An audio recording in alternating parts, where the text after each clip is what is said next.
forget about you. I'm going to forget about you and not think about you anymore, not try to figure anything out. And then maybe sometime later in my adult life, things will be different and we can speak again. And at the age of 25, he returned.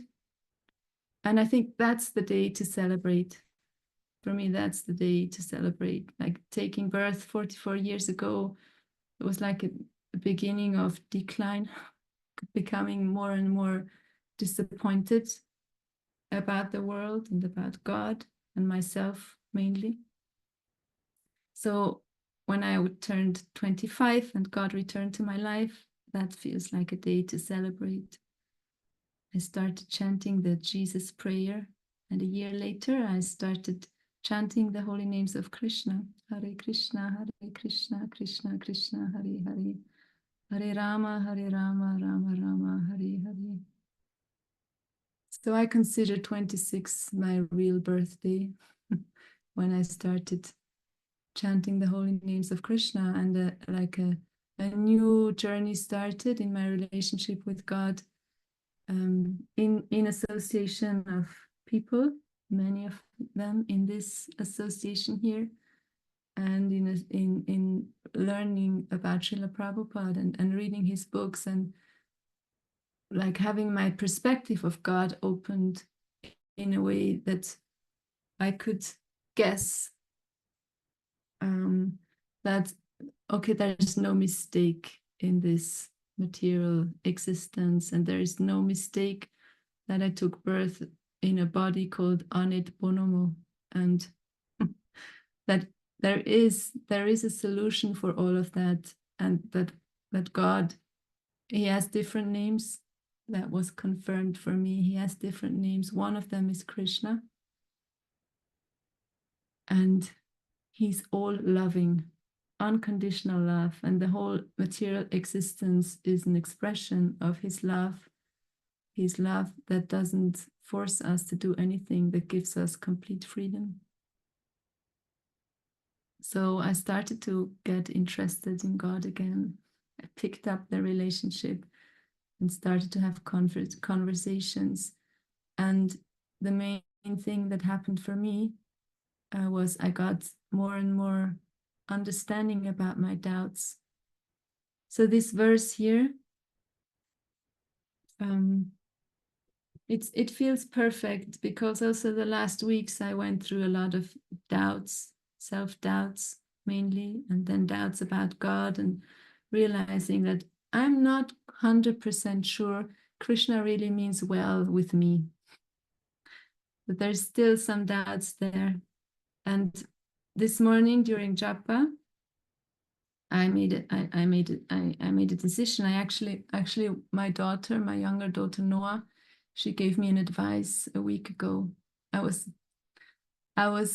wasn't in a good place. I was very emotional, and I was lamenting about all the wasted times and all the missed opportunities in life. And she said to me, okay, Mom, you can cry for 1 week. You can cry about all these things. And in 1 week, you can start celebrating all the opportunities you took, and all the times that you didn't waste, all the times you engaged. So it's a very sweet and wise advice. And it came back to me this morning, and I thought, okay, so let's start celebrating all the times and moments that I actually remembered Krishna, all the moments where I had some doubts removed, all the moments I followed the guidelines of Srila Prabhupada, all the moments to celebrate them. So, and this verse is like a call for me to continue this consciousness of, okay, now let's it's just very inspiring for me to hear Vidura. It reminds me of Arjuna, who also said in the, I think it's the 2nd chapter of Bhagavad Gita, where he said, okay, Krishna, I am fully surrendered to you. Please instruct me. And yeah, he lets go of his doubts and his resistance. Not that they're all gone at that moment, but he's like ready to let them go, and he's ready to hear from Krishna. And yeah, Vidura, he's also it seems to me, in a similar place in his conversation with Maitreya, where he says, like, he asked such interesting questions the verses before. How come the soul becomes conditioned? And Maitreya responded with the analogy of the moon being reflected in the water, and that's how misidentification happens, and just very amazing questions and responses. And at this point, Vidura, he's convinced, and his doubts are gone. He doesn't have any doubts, and his mind is able to completely concentrate on the words that Maitreya is going to speak or is speaking.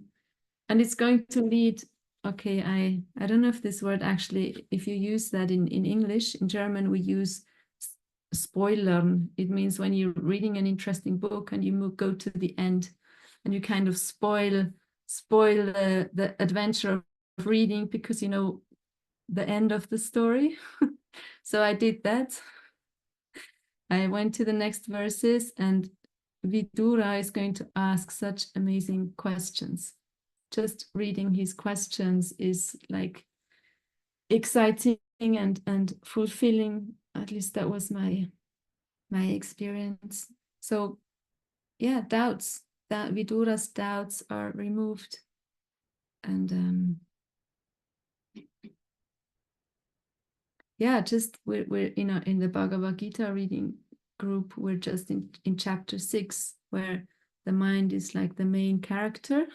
The mind plays the main role of chapter 6, and Krishna describes how the mind can be our best friend or our worst enemy. And doubts are created in the mind. They're created by mental speculation. So letting our mind go and speculate and try to figure out things without consulting intelligence or purified intelligence, it will just create theories and different illusions and also doubts. And I think for most of the time, my doubts were unhealthy, or my response to doubts were unhealthy. So I heard about God from the Old Testament and from people in my life, and my conclusion and interpretation of what I heard was, well, we need to be careful. We need to do things right. We need to keep to the laws. Otherwise, God will punish us. He's a revengeful person. So that was really scary for me. And I started to believe in my doubts. I started to believe my doubts are true. My speculation, my mental speculation is true. And my mind became my worst enemy, in the sense of telling me that I shouldn't trust this personality of God. He's a not quite clean person. And I was dragged down by my mind. And most of the time it was, okay, I'm really bad and everything's bad, and this is all like a bad dream, a nightmare. And or there were times of, oh, I'm so good, I'm so elevated, I have it all together. But it's like the different sides of the same coin, of thinking that I know better. I know how things should be, so that everyone, at least I, would be happy and wouldn't suffer. So it's all like based on false identification, or following the dictation of the false ego, coming from thinking my thoughts are true. And thanks to Bhagavad Gita and Srimad Bhagavatam, and support of those who understand more than I do, I know there's also a way to respond to doubts in a healthy way, I don't need to be a victim of my doubts. And a healthy way to respond to doubts is to inquire and to double check. Is my understanding accurate? Am I understanding? So doubt my belief that Krishna may be mean to me, or doubt my belief, my assumption, my conclusion that Krishna doesn't know everything. There's things that I know better. So to listen to these doubts and inquire and ask and hear from those who have seen God, um, ask the servants of God or the servants of the servants of the servants of God, and hear from them. And that leads to such a rich research and discovery about the nature of God. At least that's my experience. That's of the process that I'm in the middle of. And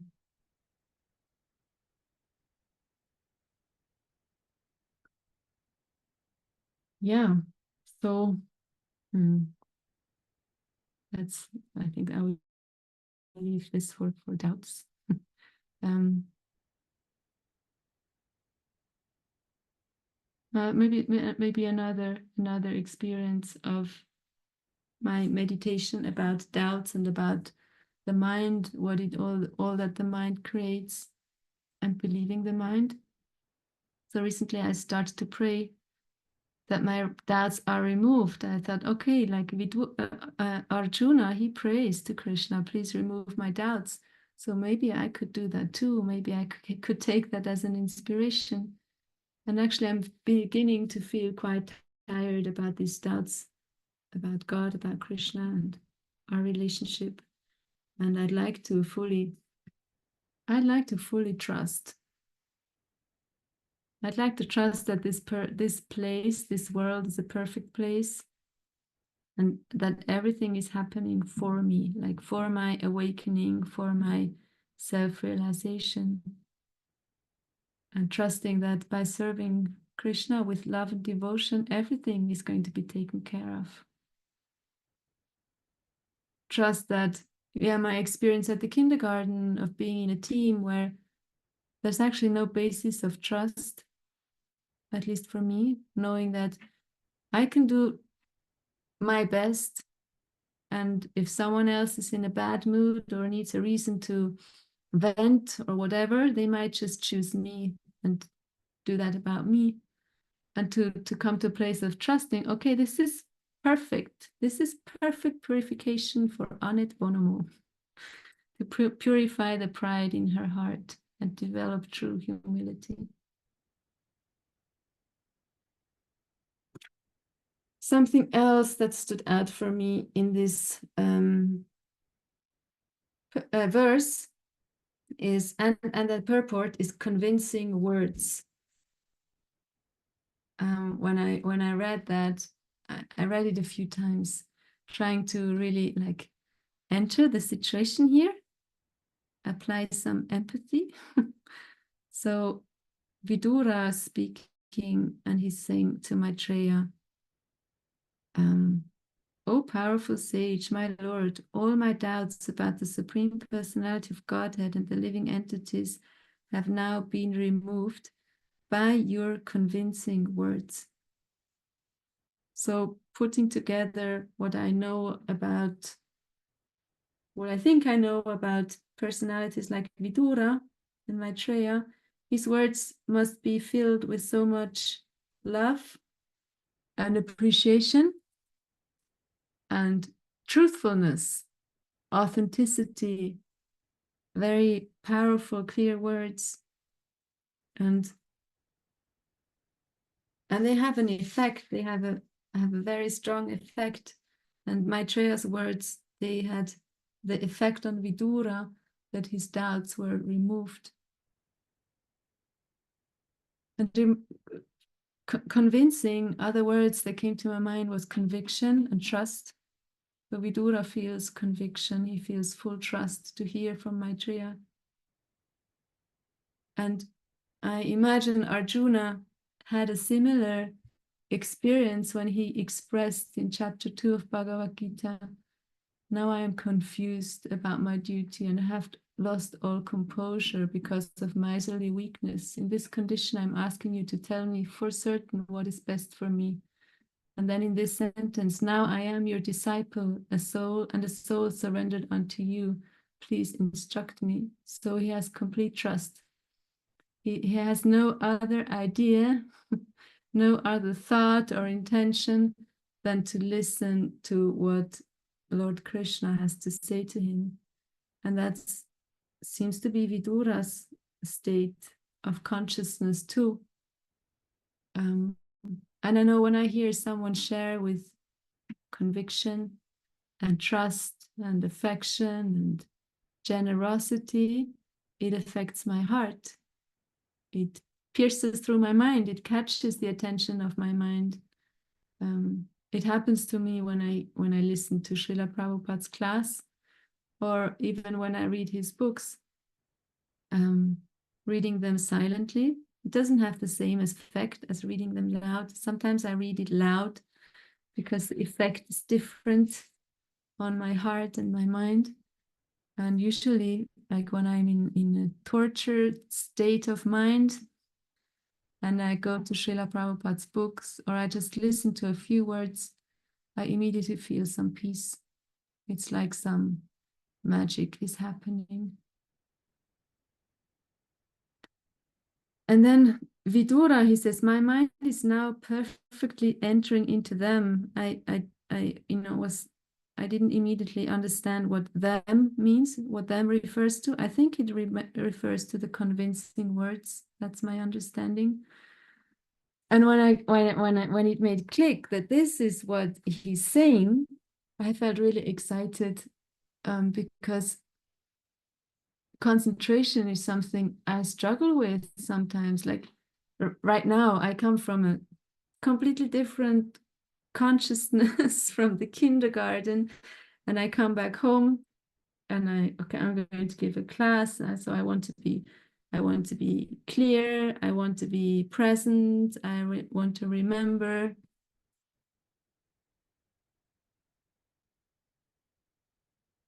Oh, okay. I just looked at the chat.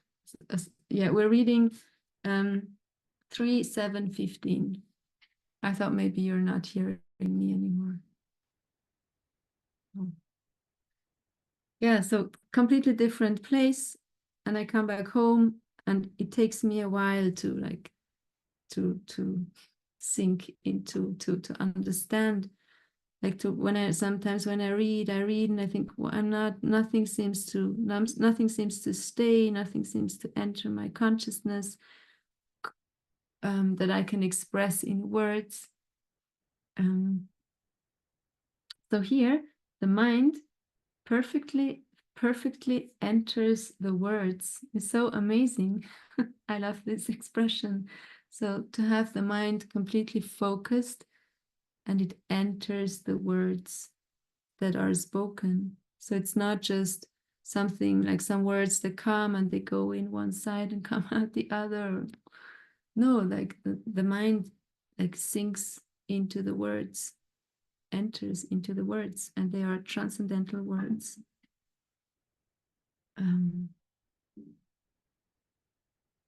Yeah, I was struck by this expression because of my distracted mind. My mind is often very distracted and thinking of different things at the same time. And then one track is even combining different tracks and making up things. And here we have an description and example of Vidura, whose mind is completely focused. And it reminded me of the verse 14 in the first canto of Srimad Bhagavatam, the second chapter, which is, okay, Tasmadekena manasa Bhagavan satatampati shotavya kirtitavyascha dhyaya putascha nityada, which translates to, therefore, with one pointed attention, one should constantly hear about, glorify, remember, and worship the personality of Godhead, who is the protector of the devotees. So one pointed attention. The attention doesn't go anywhere else. Like all the all the instruments of our body, the intelligence, the mind, the feelings, everything, the senses, they are all looking at Krishna, looking at God and our relationship to him, and remembering, glorifying, worshiping. So I had one experience in my life. My husband Paramatma, he went to Navadvip, India, almost 3 years ago. I've never been to India. I mean, I did go to India to an Ayurveda retreat. I didn't go to any holy places. So he went there and he came back after 4 weeks, and he brought me a gift. He brought me 2 twigs from a tree. One from the tree, the mango tree, where Lord Chaitanya distributed mangoes, like limitless mangoes to his devotees. And he brought me a twig from the neem tree under which Lord Chaitanya was born. And he gave me these twigs and he said what they are. And then I had this far out of experience of like everything disappeared from my mind and my consciousness. And in this moment, it like hit me. It's all true. It's all true. Lord Chaitanya existed. He was there in Navadvip, and my husband brings me like some memory of the trees. It's all true. It's not just like a good night story to make me feel better, or it's not something for those who have some troubles in existing in this world. No, it's real. It's real. Lord Chaitanya came here to start the Sankirtan movement, and Srila Prabhupada brought it to the West. He brought it to us. And that was, I don't know if that's what Vidura expresses, but that's what came to my mind. The only experience I have, and it was just a few seconds of having nothing in my mind, but Lord Chaitanya's existence is true. So inconceivable that someone can be in that consciousness all the time, 24 hours a day. And my understanding is that Srila Prabhupada was in that consciousness all the time, like unwavering trust and conviction. And that's why his words are so powerful.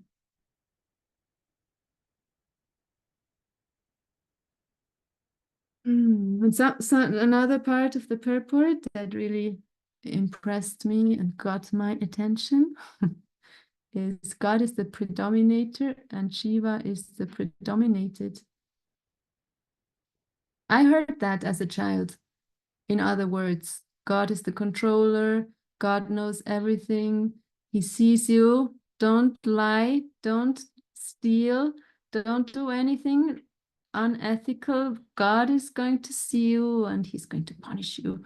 So that was my understanding of, yeah, God is the predominator and Shiva is the predominated. And as I learned to observe myself making so many mistakes, even stealing like a little wooden bird at the age of 2, when I didn't know anything about stealing, but still I saw it in the shop and I played with it, and my parents pushed the pram out of the shop and didn't notice I had this little play toy bird. So I stole without wanting to, without having any intention. So seeing that I make so many mistakes every day and it doesn't get better. Even the more I try, the worse it gets. And God is watching me and he's taking notes, and then he's going to come up with some punishment. So I really didn't like that concept. It was scary. And reading it here now, so many years later, and I thought, wow, that's amazing. God, Krishna, he's all loving and all compassion. It's like, that's why I wanted to read the translation of the invocation verses. Yeah, like So Krishna is the friend of everyone, and he's compassionate with everyone. And he has no other intention for us than our highest good, which is turning towards him again and taking up our relationship with him again. So in the material consciousness, it's really not attractive to be predominated, to be controlled. It means loss of choice, loss of freedom, humiliation, suffering, suppression. Yet if we consider the qualities of the predominator that we hear about Krishna, maybe summarized in unconditional love, then what's bad about being predominated by someone who means the best, who has the best interest in mind for me? I mean, who would reject? So I say that who would reject? I'm very good at rejecting that. And still, it doesn't really make sense to rebel against the person who has only good intentions for us.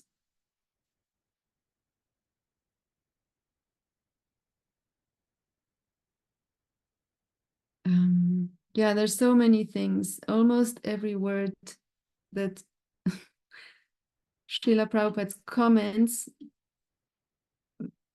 there's so many exciting things to say about, to go. What I picked out was hearing about God. That's so important. So to come to a true understanding of God, like, so if I hear about God and I get a negative picture, it's not going to be helpful. Well, I still hear about God, but still it's not going to be helpful to come to a loving relationship. And if I hear about God from those who really know God and know how to describe it, they know which words to use so that I can get them. I'm sure that, Moses or Abraham, or that they had an understanding of God and they used words to describe him so that people at that time could understand. Yet the same words for me, don't have the same. I have different how do you say, different understandings of the same words. So Srila Prabhupada, he knows, he's instructed and guided to choose words that help us understand the benevolence of Krishna and the beauty of Krishna and the generosity of Krishna and the love of Krishna. And hearing about God includes chanting the holy names of God, chanting Hare Krishna, Krishna Krishna, Hare Hare, Hare Rama, Rama Rama, Hare Hare. And that should be, and it can be. We have the chance to make it be our main activity, to chant the holy names of God, and it's something we can do everywhere. Sometimes in rare moments in my kindergarten adventure, I would remember chanting the names of Krishna in my mind. And every time it was magical and amazing and like getting oxygen. I can breathe, I can breathe, I can breathe.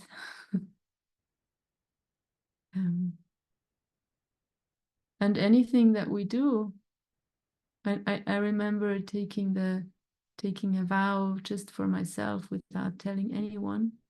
I would chant 16 rounds every day just for 1 year. I wanted to make an experiment. And and I knew taking that vow means I arrange my life around chanting. It's like the center of my organization, of my daily routine and my decisions and what I do will be around these 2 hours or 2.5 hours chanting the holy names of God. And it's the best decision or commitment I made. And I kept it till then, and I'm keeping it now, and I pray that I may may keep it for the rest of my life and increase it, and into eternity.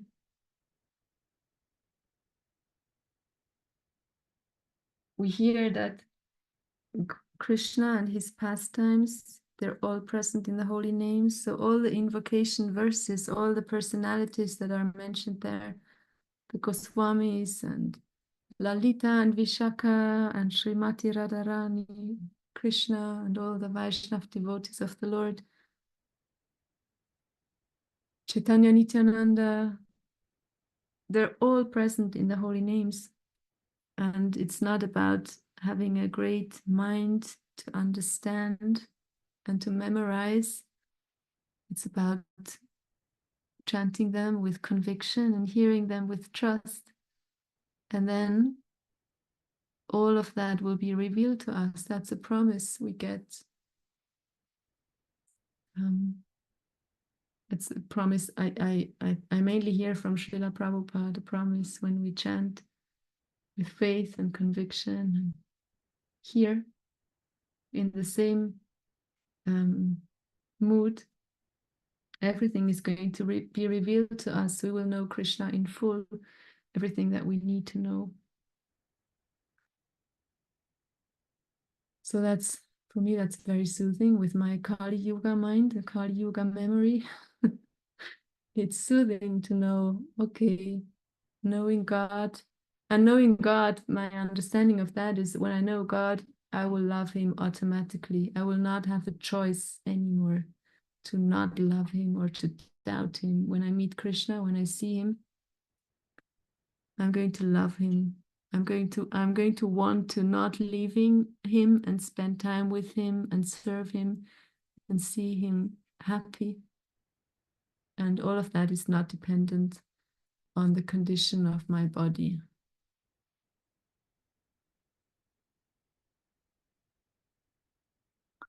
And I want to end with a verse which really in the last weeks is very dear to me, and I remember it. I try to remember it. And it's from Chaitanya Charitamrita.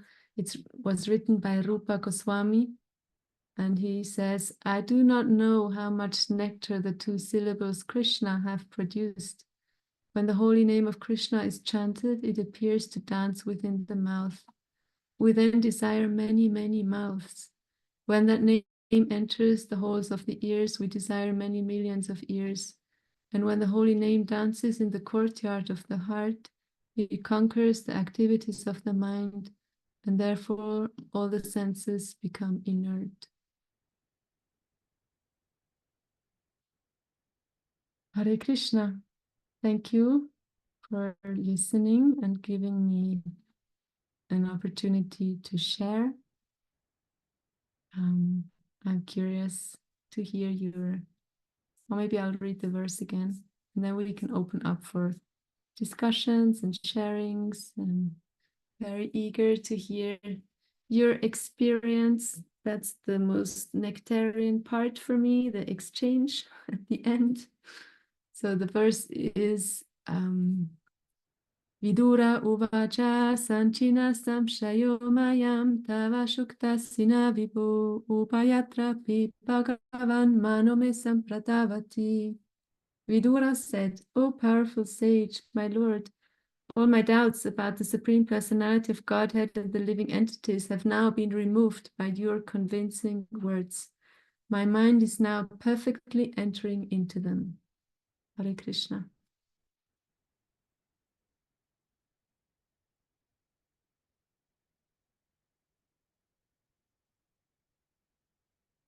Okay, I will try with video. Maybe something changed with my connection. If not, I will put it up again. Any comments or questions or experiences, realizations?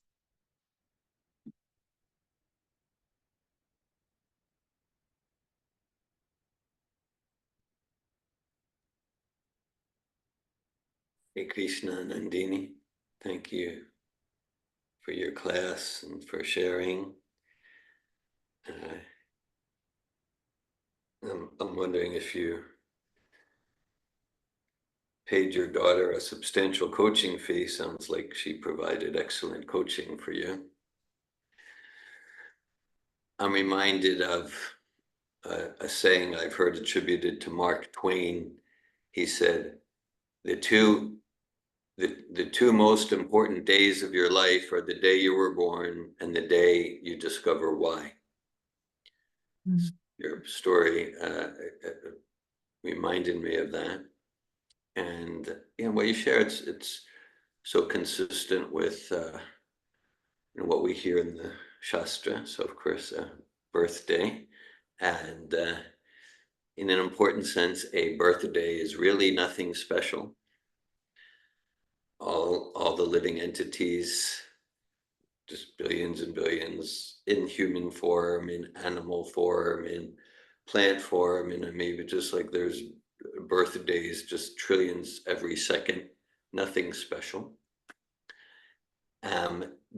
The material birth, and at the same time in the human form, when we embrace and connect with a genuine process of self-realization and Krishna consciousness, that's actually called the second birth. It's all called the second birth, and that's special. And that's so alive in your life story, that when you were about 26 years old, you connected, you reawakened your God consciousness, and you with determination and commitment, and that was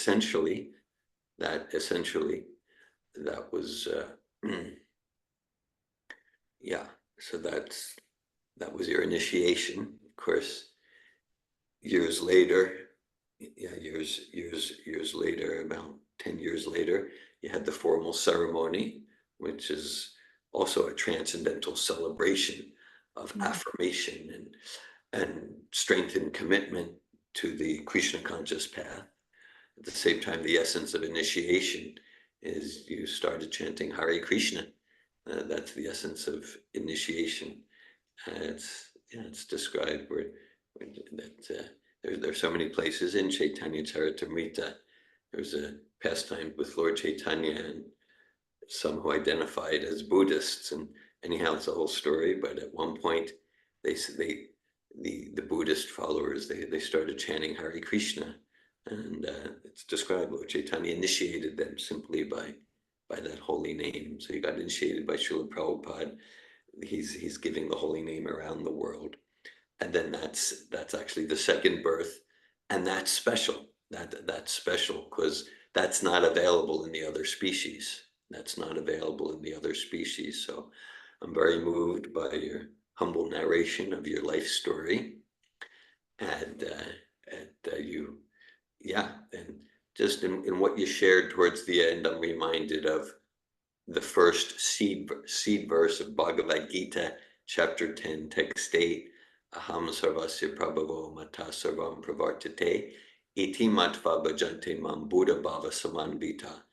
And it's translated, Krishna's words are translated by Srila Prabhupada. Krishna is saying, I am the source of all spiritual and material worlds. Everything emanates from me. The wise who know this perfectly engage in my devotional service and worship me with all their hearts.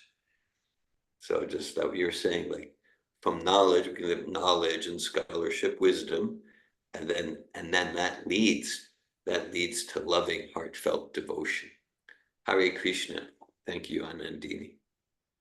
Hare Krishna. Thank you, dear Govinda. I especially like this quote by Mark Twain.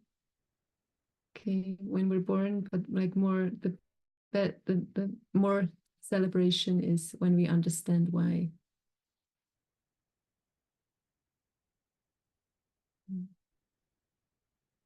Yeah, and that reminds me also of one of the situations at the kindergarten. There's a little boy, he's from a Christian family, and he has many questions about God, and he speaks about God a lot. And I would love to get into conversations with him.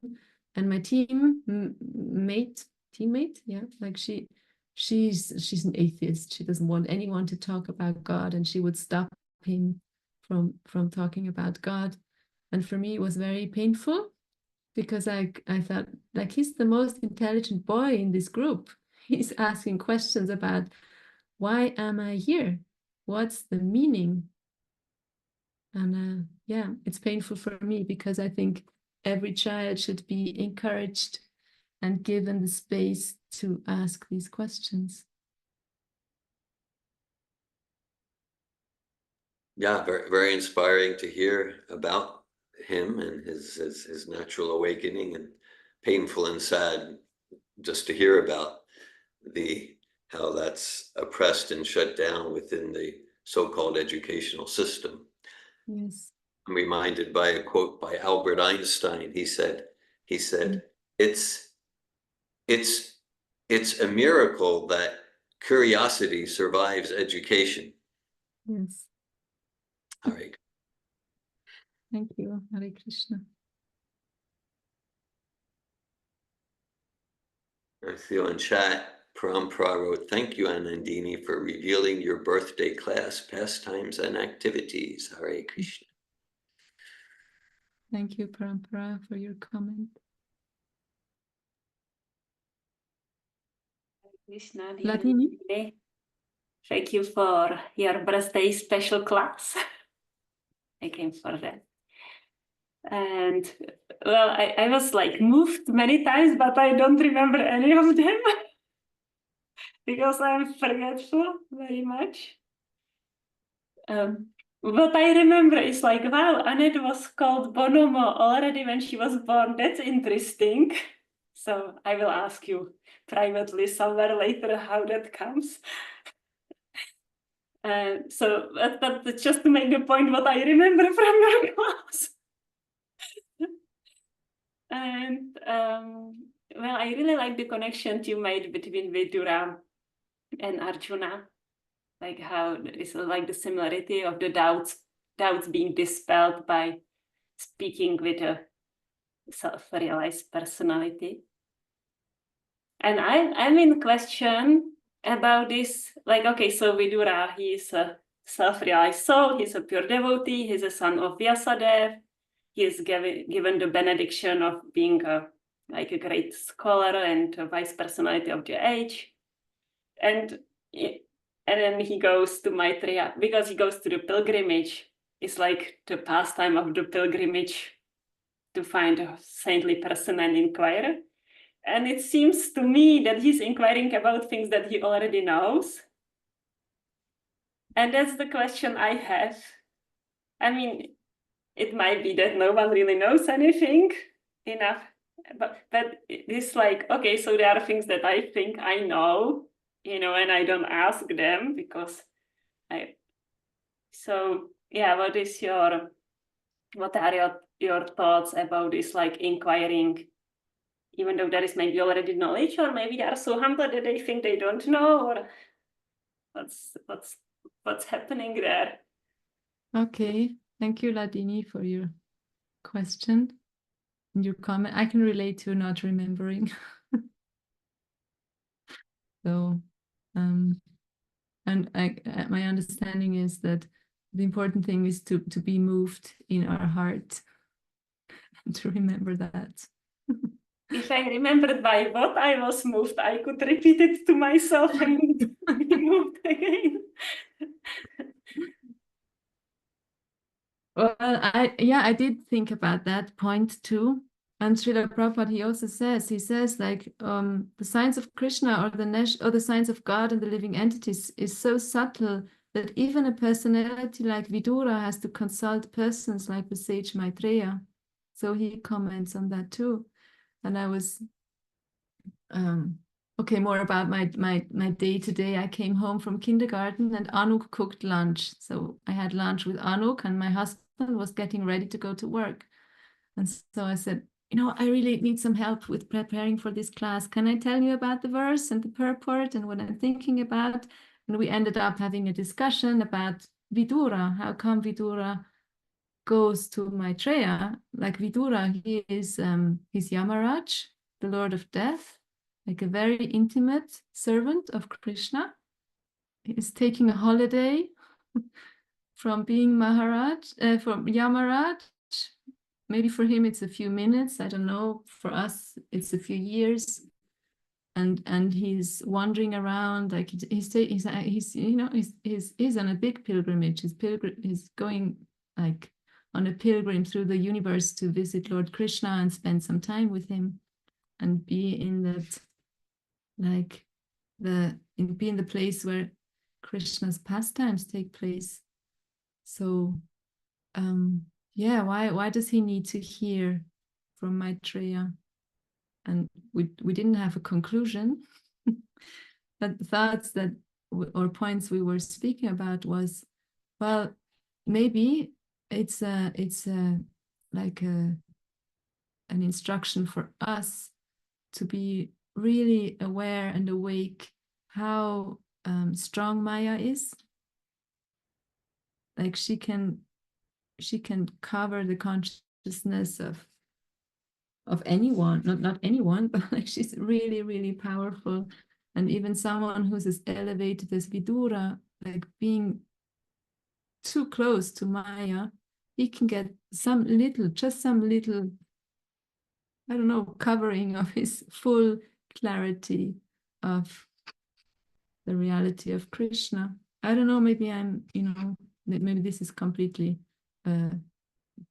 deviating speculation. It's one thing.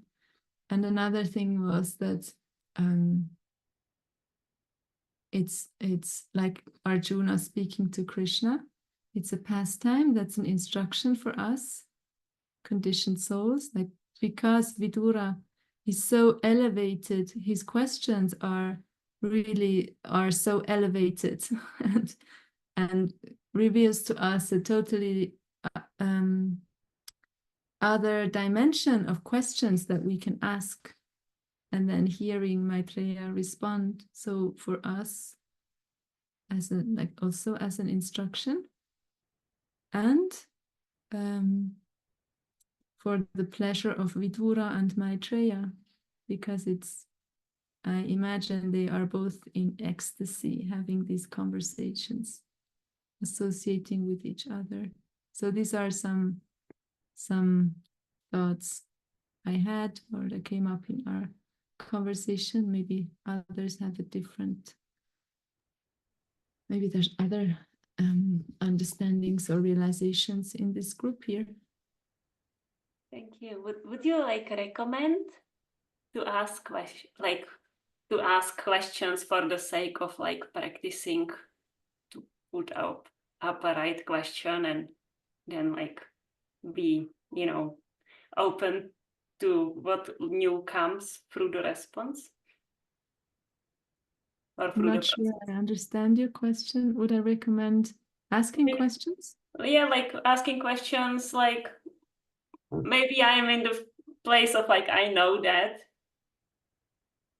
And then would you recommend asking questions for the sake of stepping out of that I know that and then be in the process of discovery what might come from that process of asking and responding questions, even though on subject matters that seems to be already answered many times?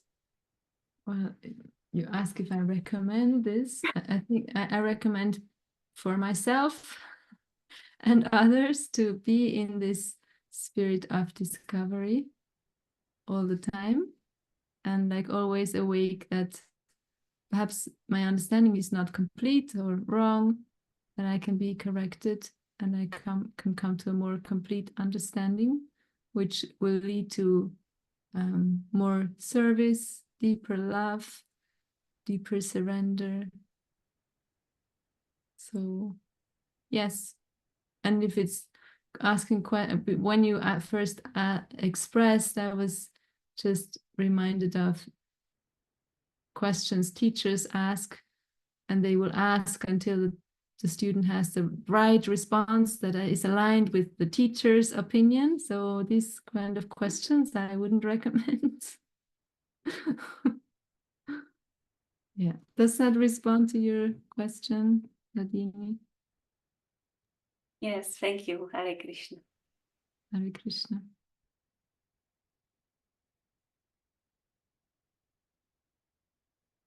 Damayanti. Hare Krishna. Thank you so much for the class and happy birthday today. And I have a few thoughts. I have little notes over here. It was really touching to hear your childhood stories. And this probably isn't comfortable or what you want to hear, but it felt like I was listening to a saint's story or something. Like the neighborhood came around, didn't know what to do with you, and you're crying about with like overwhelming compassion, and it's just like these stories are special. Anyway, but it definitely that we don't need to label anyone a saint, but at least there's someone on a devotional path, someone on the compassionate, having born with devotional qualities, and um, that's touching, and I'm grateful to be in your association, um, and also what you expressed a lot, and I've heard from you without judgment. I mean, just truthfully, I'm just experiencing what I hear from you is experience of pain and disappointment and hear those experiences from you. And I don't know the whole complete story, but maybe it's a tendency to go there. I'm in this class, I'm not thinking it's wrong. I like where your daughter guided you, like, okay, mom, feel it for a week and then we're gonna try to stretch out of this. But in my experience, I understand where she was probably coming from, and I don't know the whole story of your consciousness. But in this class, I thought it's perfectly fine to perceive the world and like good, not, I don't know if it's good, bad, but just it's for self-realization purposes. It's perfectly viable and valid to experience the world from a lens of disappointment and pain and suffering and why, like I just saw it as like wonderful for self-realization. And I felt like kind of liberated, like because we all are striving to feel comfortable. And I know, speak for myself, I'm striving to make things good and right and feel like it's just an instinct and a preference to have life go well, but I just felt like kind of liberated from maybe the anxiety that I carry with that, like, I can carry anxiety on that path of making life good. And like, okay, like I just felt more detachment from um things should go positively. We should keep, I don't want to over endeavor and be, I felt more receptive to painful experiences coming. Oh, maybe she honestly needs to go. Anyway, I'll just finish speaking. So anyway, I felt like a hope and like a freedom listening.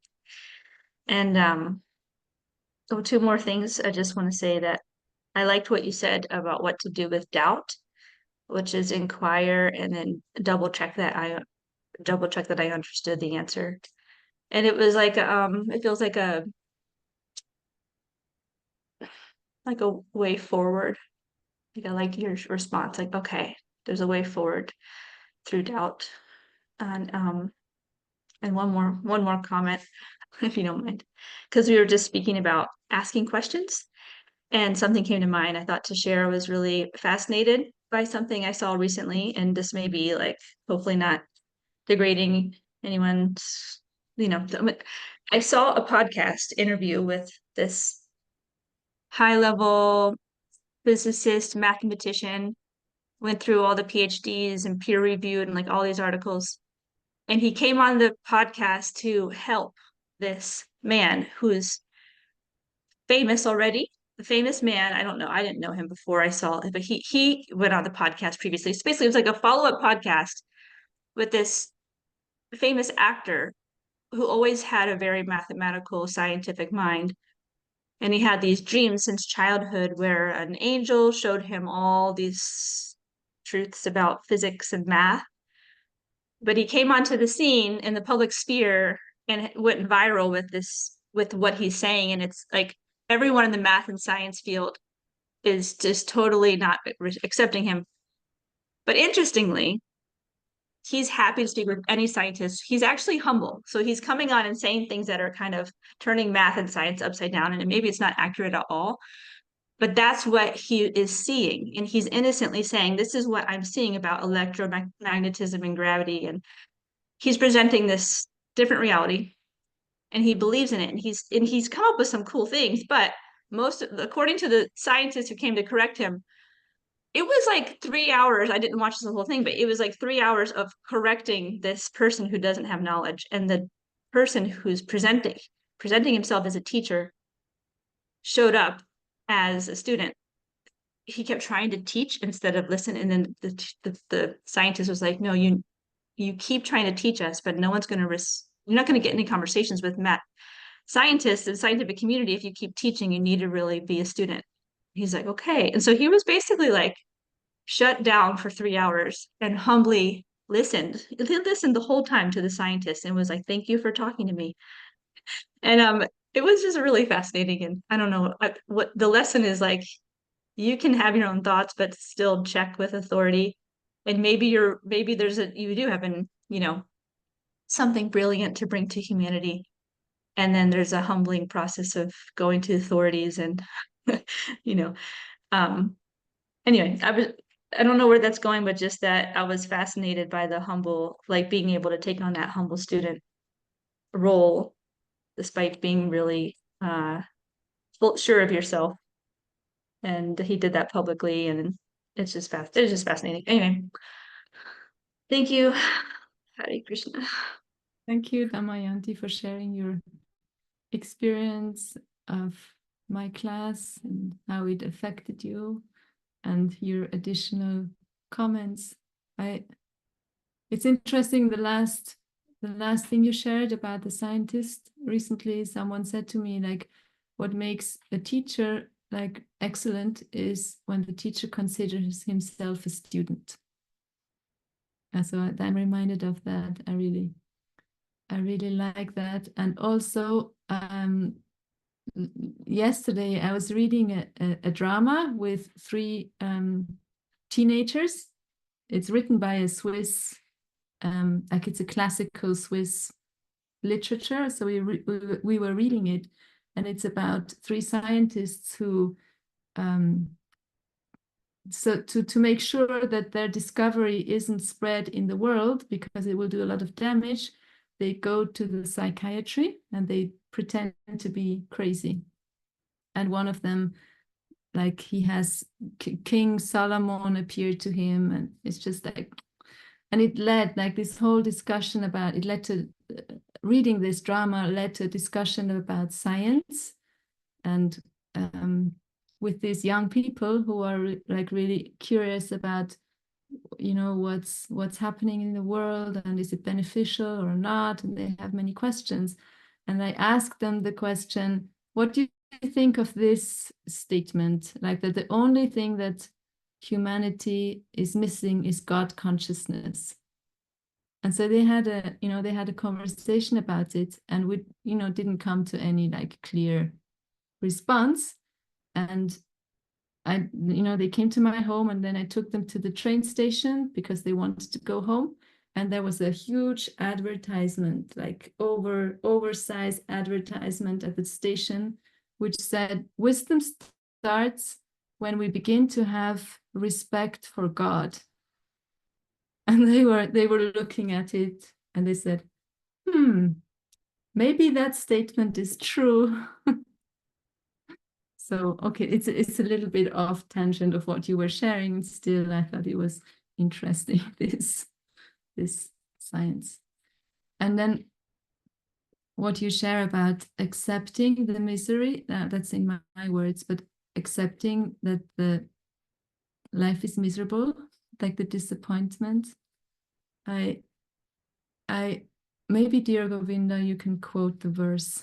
There is a verse in the 7th canto, I think it's spoken by Prahlad, where he says, like, it's something in the direction of, we should be disappointed with material life. Like, it's a good consciousness to be disappointed about material life. I don't know, dear Govinda, is it a verse you know?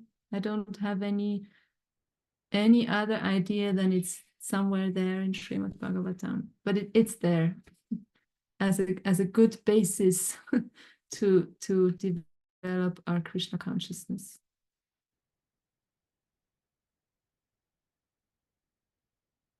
Hare Krishna.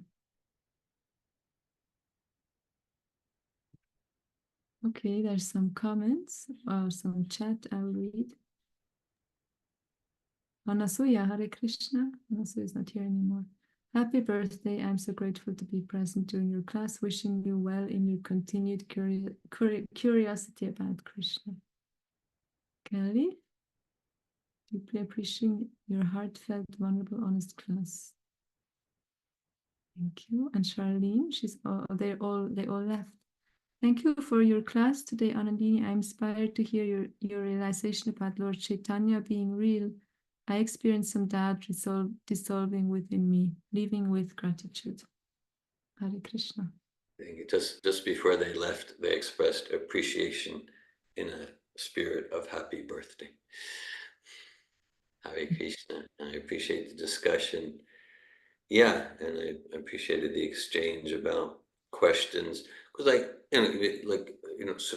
pretty much almost all of the Bhagavatam, it's questions and responses from Maharaj Parikshit and Shukadev Goswami. They could have switched roles. I just want to, so it just so happened in that past time, Shukadev Goswami was responding, but Maharaj Parikshit, he was and is a completely realized soul about Krishna. I mean, he was playing with Krishna dolls from the time he's a baby, like that. He ruled the kingdom, so they could have switched roles, and so yeah, and I just appreciated the essence of, yes, like what Ladini expressed and you responded, Anandini, about the spirit of discovery, Atato Brahma Jigyasa. And that's the key, rather than a spirit of being right or proving myself superior. Like I could be in a mood and asking a question, I already know the answer, but I'm just giving you a chance to respond, sort of thing. Yeah, like that. And you alluded to that about, someone can be in the mood of a teacher. And sometimes Srila Prabhupada, of course, in a healthy, supportive way, would do that. He would play devil's advocate and ask questions to his followers like that. And yeah, and just to reiterate well, actually, I'm reminded, because I read the first seed verse of Bhagavad Gita. So in the conversation, I'm reminded of the second seed verse, Machita Gita Pranam Bodhayantas Prospera Param Katyantas Chamam Nityam Tushanti Cha Ramanti Cha. That's 10.9, where Krishna says, the thoughts of my pure devotees dwell in me. Their lives are surrendered to me, and they derive great satisfaction and bliss, enlightening one another and conversing about me. So Krishna's talking about pure devotees. So they're conversing, and we can know in such conversations where there's enlightening one another and conversing, there's questions and response, and they can switch roles. Say even a question of, okay, what's the relationship between the spirit, soul, and the body? What's the relationship between the soul and Krishna or God? Well, we can all give responses to that. At the same time, any of us could ask any of the other, and humbly giving attention, we'll get deeper realization. We'll get deeper realization there. So just thought to share those aspects. Hare Krishna. Hare Krishna. Thank you. So they could switch roles. So why does Srila Prabhupada, what's your understanding? I'm interested. Why Srila Prabhupada says in these words, the signs of Krishna, the signs of God and the living entities is so subtle that even a personality like Vidura has to consult persons like the sage Maitreya. Yes. Yeah. That's well, that's within the pastime there, within the pastime. Just like earlier in this chapter, Vidura asked questions.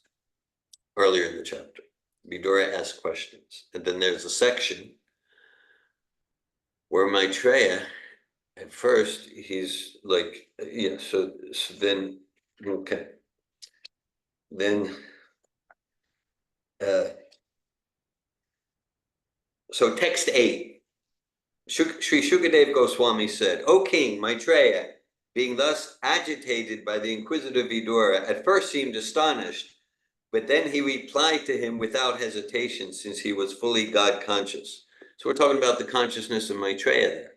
So he's like, at first, because he's such profound questions from Vidura, and he's like, how am I going to respond? I don't have a clue. He was like that. He was like, I don't have a clue.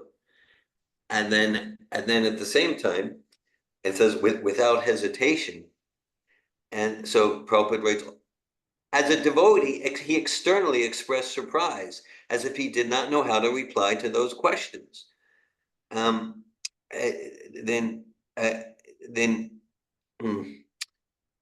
Therefore, although as a devotee he externally expressed surprise, as if he did not know how to reply to those questions, he immediately became perfectly settled and properly replied to it.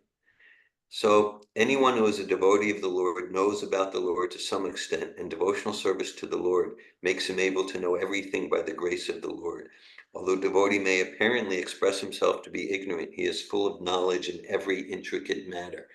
So we're talking about Maitreya here in verse 8, there in verse 15, talking about Vidura. So Maitreya is like, I don't know how to respond to that. At the same time, connected with Super Soul, then without hesitation, he responds aligned with with no false ego, aligned with the disciplic succession. So there Maitreya appears to be in ignorance, and then he needs to connect with Super Soul more deeply. So here in this verse you're reading, then Prabhupada's pointing out, yeah, Vidura is in the role, whereas a humble aspiring devotee, like, yeah, I don't understand these subtleties. I don't understand these subtleties. And then at the same time, in his connection, in his realization, in his connection with Super Soul, then naturally he gets realization. And his pastime is to connect with Super Soul through inquiring from Maitreya. So I'm just seeing a parallel between text 15 and text 8. Text 15 focusing on the apparent bewilderment, as you made the connection with Arjuna of Vidura. Text 8, the apparent temporary bewilderment of Maitreya, and the Maitreya guess well, it's my service to reply. I'm unqualified, and let me channel Krishna, who I just spoke to. Hare Krishna. Hare Krishna. Thank you. As we are speaking about this topic, I'm thinking of like a mundane subject matter. Like, so for example, in the field of horses, like, and I'm quite like on the expert level. And then when I meet some other experts, it's like, we also take the roles of like the speaker and the inquirer. And the questions are on completely different level. Like when I have a client who doesn't know much about the subject, the questions are quite easy. But then when the expert comes and inquires, I really have to go like much deeper in the principles and like think about it deeper maybe than I ever did before. And then I also relish the opportunity to be in the role of asking questions. So maybe it's really quite similar. I mean, at least like one of the aspects of inquiring about Krishna, like similar to mundane subjects. Like even the experts can come together and speak about the subject and be like thrilled in the conversation and like maybe appear in illusion, but because like this person is such an expert that I really want to hear like what those person realizations are.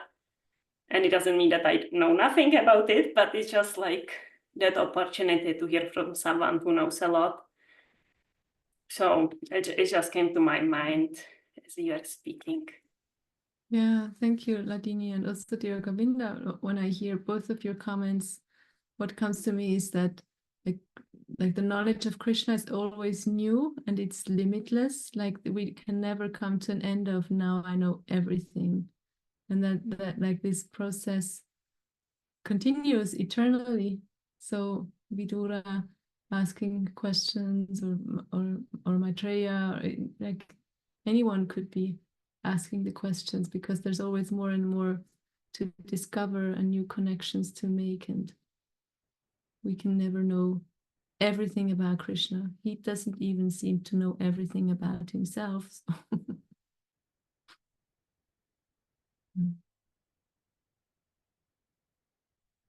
Okay, thank you. This was very inspiring, encouraging for me. A wonderful birthday present, reminding me of the why we are here. And I hope it was similar or even more for you. Srimad Bhagavatam ki jai, Srila Prabhupada ki jai. Hare Krishna.